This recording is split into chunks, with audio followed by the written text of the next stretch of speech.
Distribution system में हम लोग ये पढ़ने वाले थे कि कैसे हम वाटर की सप्लाई करते हैं किसी भी कॉलोनी या कस्बे के अंदर, और क्या क्या विशेषताएं होनी चाहिए उन सब की। ये सब चीजें हम पढ़ रहे थे इस यूनिट के अंदर। उसके बाद में हमने कंपोनेंट्स देखे थे डिस्ट्रीब्यूशन सिस्टम के, और लास्ट लेक्चर में लास्ट टॉपिक हमने खत्म किया था टाइप्स ऑफ सप्लाई पे। दो तरह की सप्लाई हमने देखी थी, सविराम आपूर्ति और निरंतर आपूर्ति, इंटरमिटेंट और कंटिन्यूअस।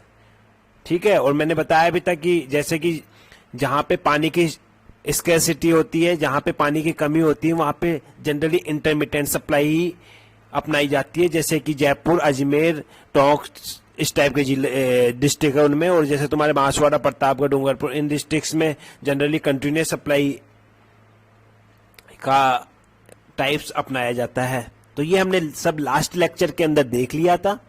और अगर मैं अब आज के लेक्चर की बात करूं तो आज के लेक्चर में हम लोग देखेंगे कि मेथड्स ऑफ वाटर डिस्ट्रीब्यूशन, जल आपूर्ति की प्रणालियां कौन कौन सी हो सकती है, इन सभी की स्टडी करेंगे आज हम इस लेक्चर के अंदर। ठीक है, तो सबसे पहले अगर मैं बात करूं तो एक अच्छा या एफिशिएंट डिस्ट्रीब्यूशन सिस्टम में क्या होना चाहिए। आपके एक अच्छे डिस्ट्रीब्यूशन सिस्टम में जो प्रेशर है वो सभी पॉइंट्स पे लगभग समान होना चाहिए। जैसे आपने कोई डिस्ट्रीब्यूशन प्रणाली अपना ली, ठीक है, पाइप्स जा रहे हैं, इस पॉइंट पे जितना प्रेशर आ रहा है ना, दूसरे घर में भी उतना ही प्रेशर आना चाहिए। एक ये मान के चलो, आप एक रोड है, रोड के किनारे किनारे आपने पाइप लगा दिए, एक घर यहाँ पे, एक घर यहाँ पे और एक घर यहाँ पे, ठीक है। तो ऐसा नहीं होना चाहिए कि इस घर को सबसे ज्यादा प्रेशर आ रहा है, इस घर को उससे कम आ रहा है, और इस घर को सबसे कम आ रहा है। ऐसा नहीं होना चाहिए पानी के प्रेशर में। ऐसा हुआ तो फिर आप समझ सकते हो कि झगड़े वगैरह की स्थिति हो सकती है। इस वजह से अच्छे एफिशिएंट डिस्ट्रीब्यूशन सिस्टम के लिए सबसे इंपॉर्टेंट पॉइंट होता है कि सभी जगह पर पानी का जो दबाव है, जो पानी का दाब है, वो एक जैसा होना चाहिए। ठीक है, ये एक अच्छे आपूर्ति सिस्टम की है। अब हम देखेंगे depending upon the level of source, स्रोत के स्तर, टोपोग्राफी, क्षेत्र की स्थलाकृति और अदर लोकल कंडीशंस। तो हम क्या देखेंगे, स्रोत के स्तर, क्षेत्र की स्थलाकृति और अन्य स्थानीय स्थितियों के आधार पर हम लोग देखेंगे वाटर वितरण प्रणाली के प्रकार कि कितनी तरीके से हम पानी को वितरण प्रणालियों में भेज सकते हैं। निम्न प्रकार से हम पानी को वितरण प्रणालियों में भेज सकते हैं। यह बहुत इंपॉर्टेंट है, मेथड्स ऑफ वाटर डिस्ट्रीब्यूशन। ठीक है, तो इसमें ये 3 टाइप्स है मेथड्स ऑफ वाटर डिस्ट्रीब्यूशन के। जल आपूर्ति की जो प्रणालियां है, इन 3 प्रणालियों के माध्यम से पानी को किसी भी कस्बे के अंदर भेजा जा सकता है। बहुत इंपॉर्टेंट टॉपिक है। तो सबसे पहला आता है ग्रेविटी सिस्टम, गुरुत्वाकर्षण प्रणाली। दूसरा आता है पंपिंग सिस्टम, या हिंदी में भी पंपिंग सिस्टम ही बोलते हैं। और तीसरा आता है combined gravity and pumping system, दोहरी प्रणाली, जिसमें हम दोनों गुरुत्वाकर्षण को और पंपिंग सिस्टम को दोनों को एडमायर करते हैं, दोनों को का उपयोग करते हैं। तो अब इनके बारे में हम डिटेल में स्टडी करेंगे। आज की यूनिट यहीं पे खत्म करेंगे, आज का सेशन यहीं खत्म करेंगे कि इन तीनों के बारे में डिटेल में पढ़कर। ठीक है, तो सबसे पहले हम बात करेंगे ग्रेविटी सिस्टम की। तो ग्रेविटी सिस्टम की अगर मैं बात करूं तो हिंदी में इसको बोलते हैं गुरुत्वाकर्षण प्रणाली। इसमें क्या होता है, इसमें मैं पहले आपको डायग्राम के अकॉर्डिंग बता देता हूं। इसमें जो वाटर रिजर्वोयर होता है, या जो सोर्स ऑफ वाटर होता है, जो स्रोत होता है पानी का, वो किसी हाइट पे लगा होता है।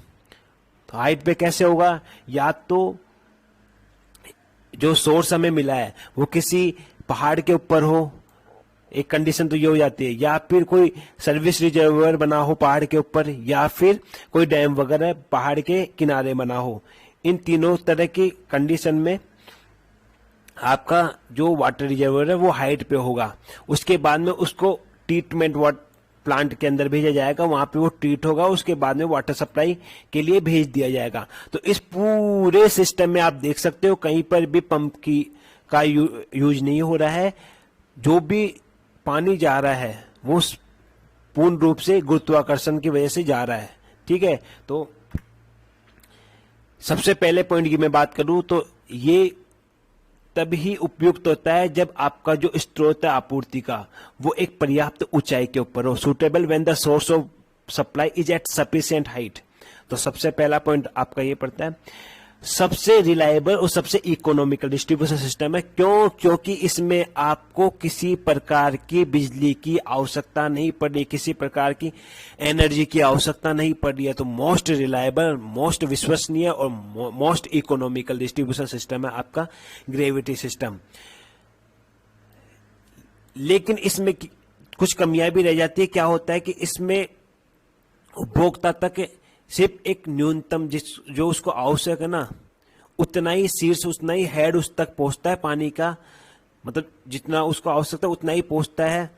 और बाकी जो हेड है, जो अपन ने जो इतनी ऊंचाई पे इसको लगाया है सर्विस रिजर्वोयर को, तो उसका जो बाकी का हेड है वो क्या हो जाता है, वो वेस्ट हो जाता है, वो लॉसेज वगैरह में कंज्यूम हो जाता है। तो ये एक इसकी कमी रह जाती है। बाकी सबसे रिलायबल और सबसे विश्वसनीय है ये।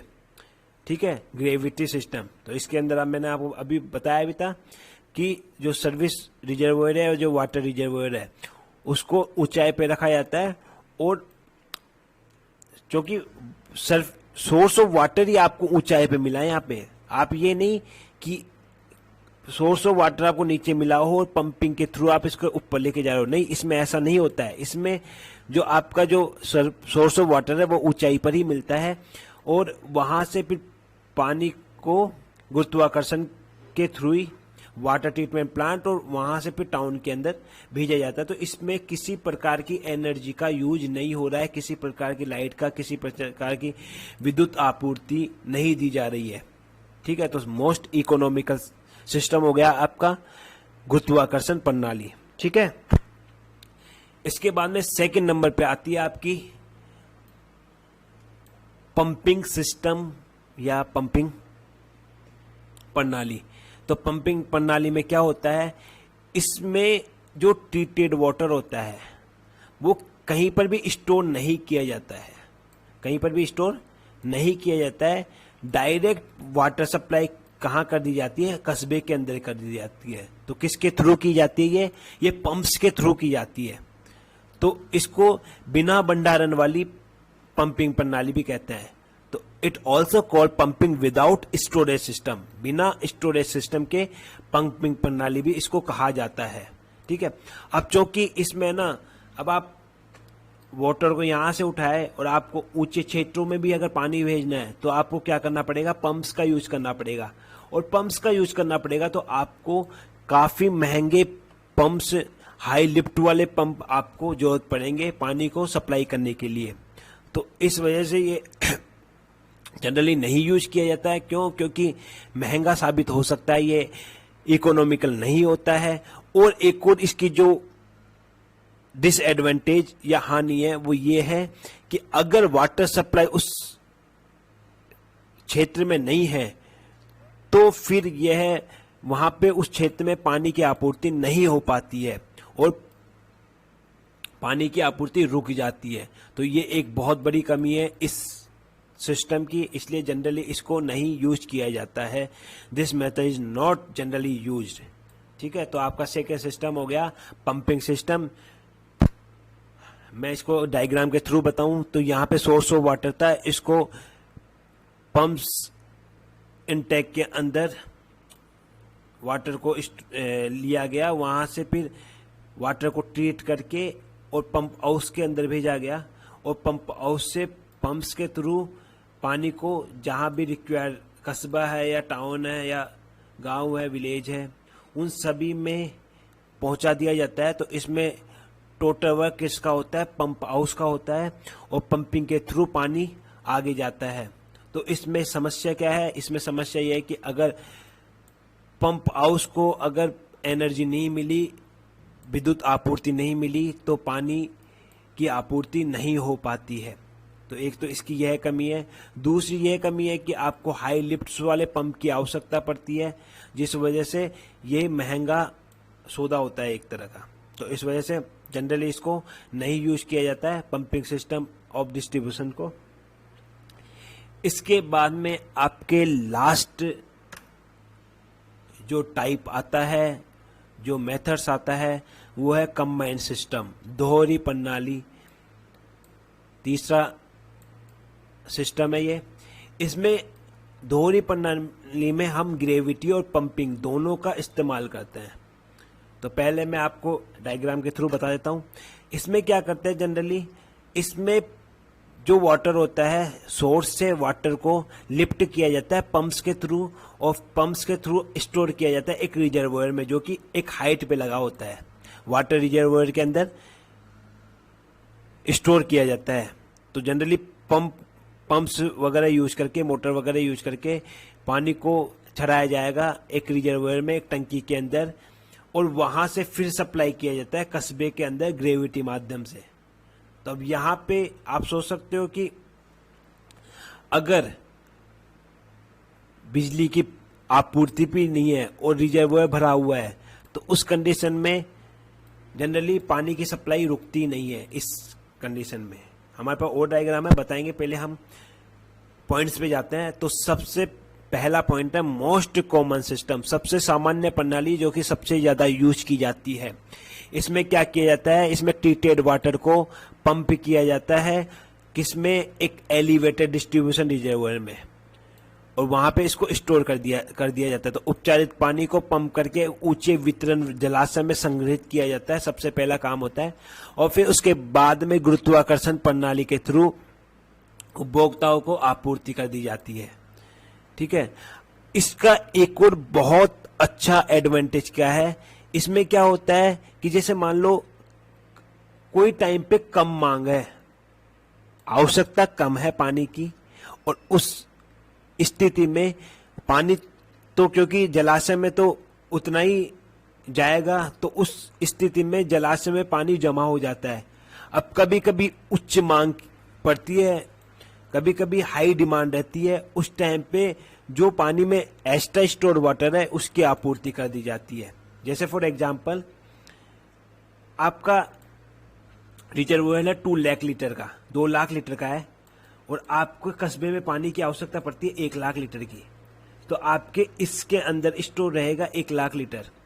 ठीक है। कभी कोई टाइम ऐसा आता है कि आपको 3 लाख लीटर की आवश्यकता पड़ गई, तो 1 लाख लीटर ऑलरेडी स्टोर है और 2 लाख लीटर इसकी कैपेसिटी है, तो 3 लाख लीटर इसको इजीली हम डिस्ट्रीब्यूट कर पाते हैं। तो ये एक अच्छा बेनिफिट होता है इसका, ग्रेविटी एंड पंपिंग सिस्टम दोहरी प्रणाली का। तो इसको हम सब एक इकोनॉमिकल, एफिशिएंट और रिलायबल सिस्टम बोल सकते हैं।